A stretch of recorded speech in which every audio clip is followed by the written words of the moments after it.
reçu ce soir les premières images de Bagdad bombardées. Ces images nous ont été envoyées par la télévision irakienne.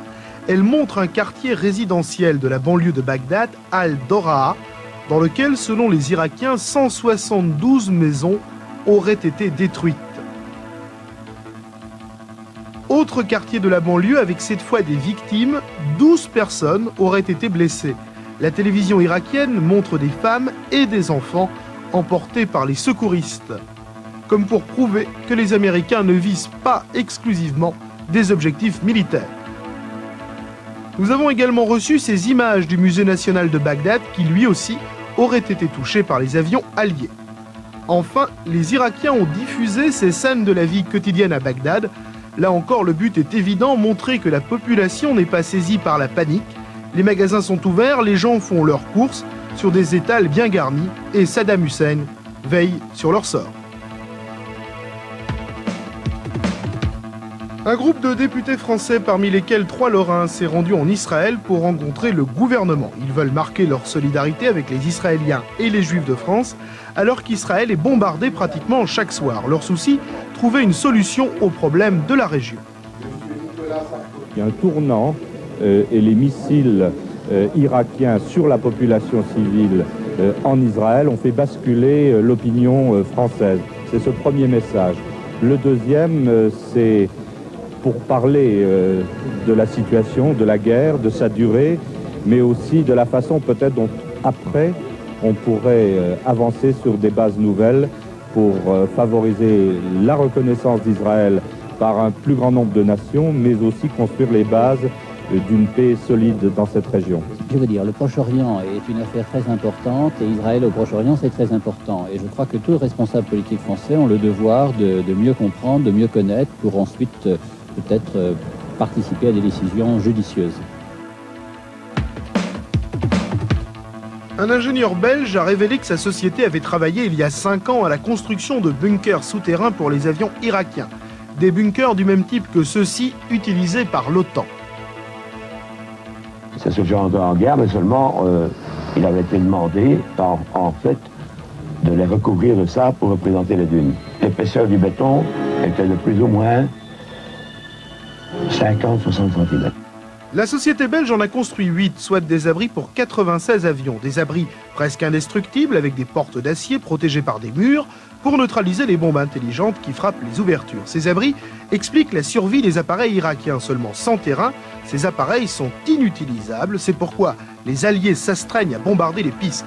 Quant à l'ingénieur, aujourd'hui, il regrette. Je regrette d'être parti en Irak pour faire ce métier de traître.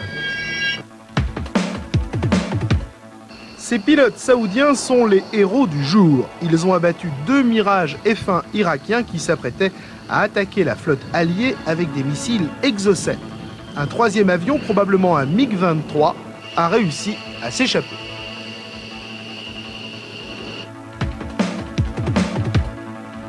Pour la première fois aujourd'hui, les Jaguars français ont bombardé un objectif en Irak. C'est d'après le CIRPA la suite logique des déclarations du président Mitterrand. La phase qui se déroule actuellement s'inscrit totalement dans les prises d'opposition qui ont été faites et par le président de la République et par le ministre de la Défense. Donc pour nous, il n'y a pas ni changement d'attitude, il y a simplement continuité dans les décisions qui ont été prises au plus haut niveau politique du pays. Demain, l'Est républicain sera de nouveau dans les kiosques. La grève n'a duré que quelques heures, mais les journalistes et l'ensemble du personnel veulent rester vigilants contre l'opération qui vient de faire de Jacques Hersant un important actionnaire possédant 24% des parts. À nous justement de continuer d'être vigilants. Il faut être attentif de tous ces côtés, puis aussi les garanties sur l'emploi et tout ce qui se rattache à la vie d'une entreprise. De son côté, le PDG estime que cet accord avec Hersant est une bonne chose pour tout le monde.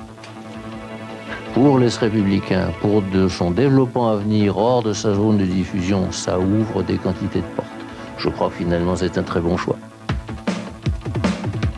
Albert Falco, le capitaine de la Calypso, le navire de Cousteau, a été décoré par les pompiers de Nancy au fond de leur piscine d'entraînement. Albert Falco, qui est aujourd'hui à la retraite, est resté plus de 30 ans avec Cousteau, pilotant entre autres ses célèbres soucoupes sous-marines de couleur jaune. Falco était ce soir au Palais des Congrès de Nancy pour animer une conférence au thème fascinant « Comment vivre sous la mer ».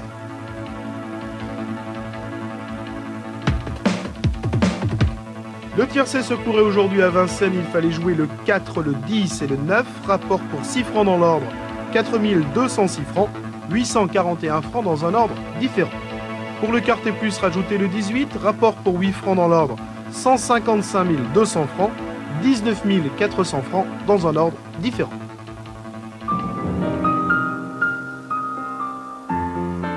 Groupe Batigère, toutes les dimensions de l'espace.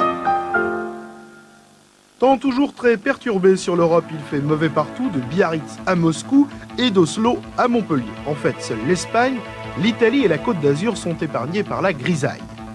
Demain en France, grisaille et pluie au nord de la Loire, beau temps au sud, avec un soleil étincelant sur la Côte d'Azur. Température 2 à Lille et à Strasbourg, 3 à Paris, 4 à Brest, 8 à Toulouse, 10 à Nice.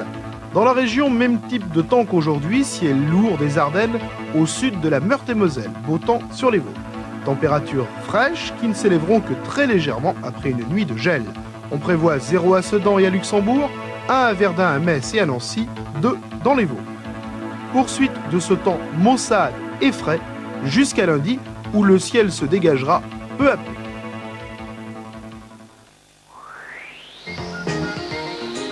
La bourse avec Cap, l'intérim partenaire.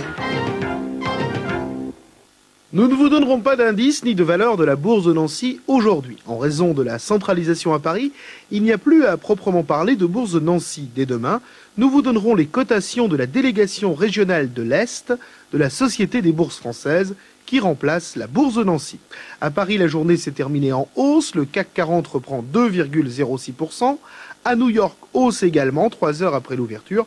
Le Dow Jones reprenait 24,75. Sur le marché des changes, le dollar est en baisse, il perd 5 centimes et s'établit à 5 francs 4 centimes. Le lingot à 61 750 francs perd 950 francs. Enfin, le Napoléon à 406 francs perd 35 francs. Rendez-vous demain avec les cotations des valeurs du Grand Est, géré par Nancy. La bourse avec Cap, l'intérim partenaire.